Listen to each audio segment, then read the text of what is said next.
Either you control your emotions or the world around you does, whether that's other people, circumstances, or just life in general. If that's the case, you let those things have power over you, so you end up having no control over yourself and therefore your life.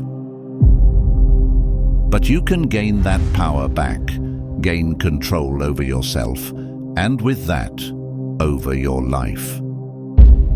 Whether you want success, inner peace, or whatever else, being able to control your emotions is one of the most valuable skills someone can have.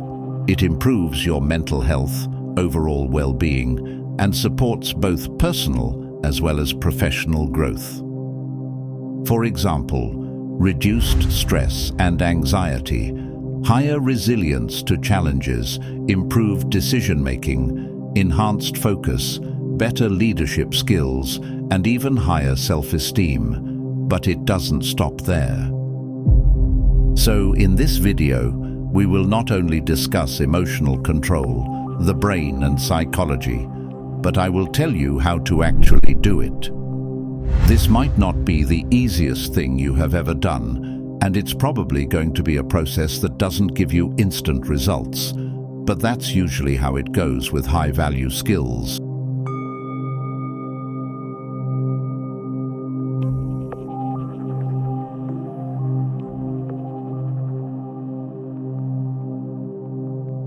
Instead of being the one controlled by your emotions, you are going to be the one who is in control. You do this by a simple shift in language from identification to observation.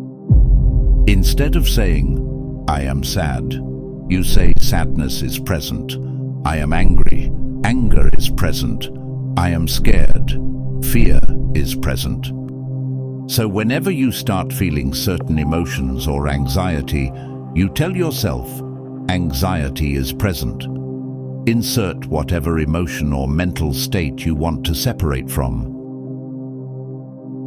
Doing this separates your identity from the emotion and puts you in the role of the observer instead of the reactor, and creates mental space, which gives you the opportunity to choose your response in certain situations.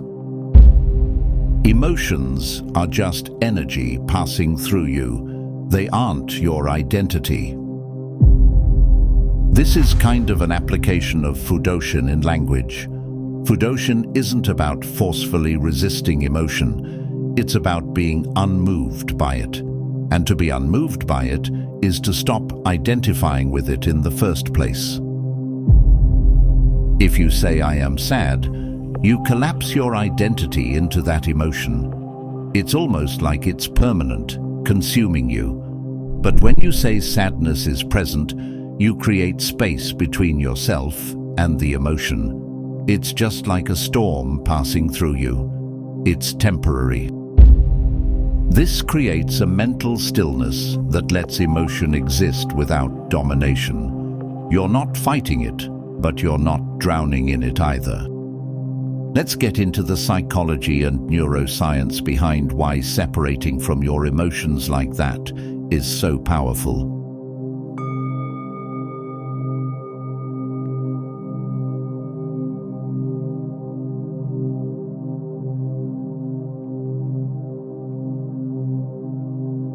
The brain is a pattern recognition and survival machine. When a strong emotion arises, like fear, anger, or sadness, it lights up certain areas in the brain, like the amygdala, threat detection and emotional intensity, the insula, bodily awareness, the anterior cingulate cortex, pain processing, and if unchecked, the default mode network, which creates a narrative identity. Like "I am sad," "I am broken," "This always happens to me." This is basically the psychological equivalent of being possessed by the emotion. You're not just experiencing the emotion, it becomes your identity.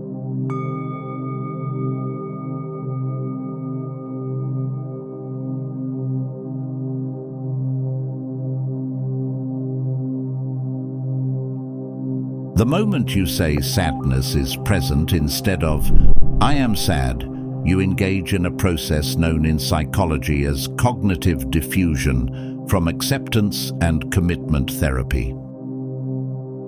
You shift from fusion, where your thoughts and feelings are you, to diffusion, where you see them as passing mental events.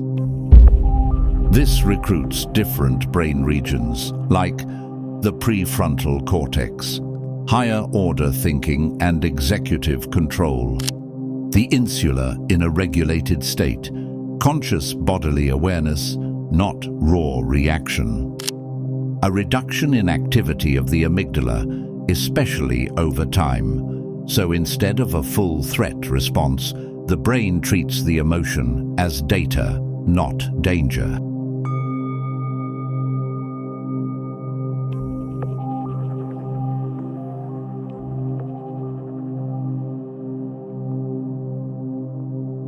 A lot of people, including me a couple years ago, mistake suppressing emotions for emotional control. So the problem here is that suppressing emotions activates the sympathetic nervous system, which increases internal stress.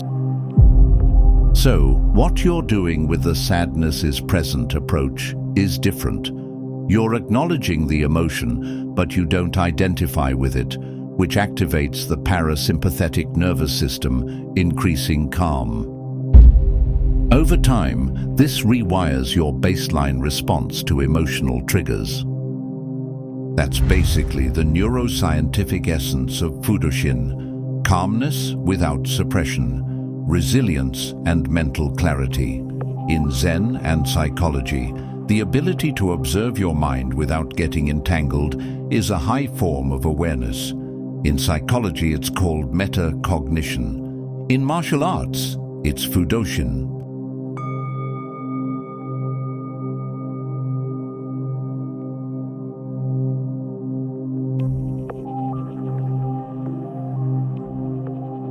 When you say, "I am sad," you're not just reporting a feeling, you're unconsciously fusing your identity with it.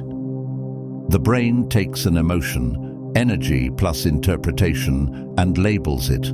The default mode network then wraps a story around it. I am sad because I am not enough, because they left, because I fail at this every time.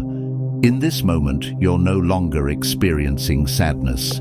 You become a narrative character built around it. This is psychological entrapment. The feeling may last 5 minutes. The story can last a lifetime.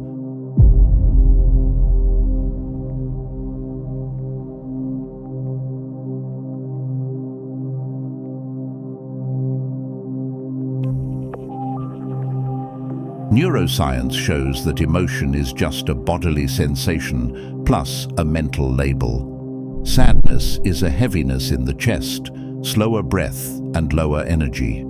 Fear is tension in the gut and accelerated heartbeat. Anger is heat, pressure and restlessness.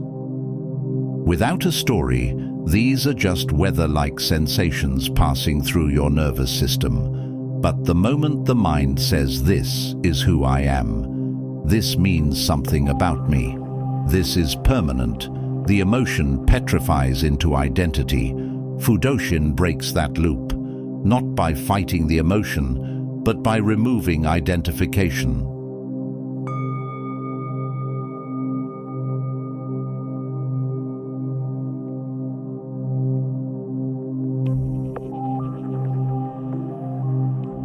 Your insula is the brain region responsible for interoception, the felt sense of your internal state. Highly reactive people often have poor interoceptive awareness. They feel the heat but don't see the flame, so the body reacts before the mind can process. When you tell yourself that the emotion is present instead of identifying with it, you're retraining the insula. You're teaching your brain to see emotional weather passing through you without reacting to it.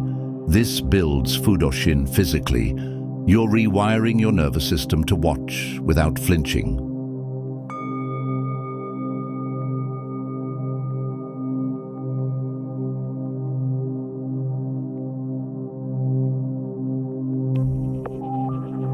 When you detach from the emotion and simply witness it, the prefrontal cortex takes the lead, the amygdala calms, and the parasympathetic nervous system activates.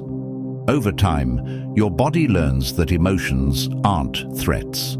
It stops initiating the fight or flight response every time you feel certain emotions.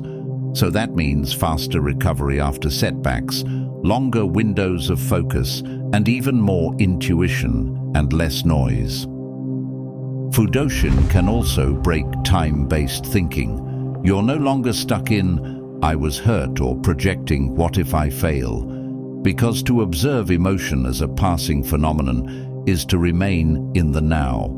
The moment you say sadness is present, you are not caught in memory. You are not in a story. You are in reality. And reality is manageable. It's the story that overwhelms. This practice, or new way of being, is ultimately you reclaiming your power. You're not pushing emotions away. You're just refusing to kneel before them. That might be the essence of Fudoshin. Not the absence of emotion, but the absence of enslavement.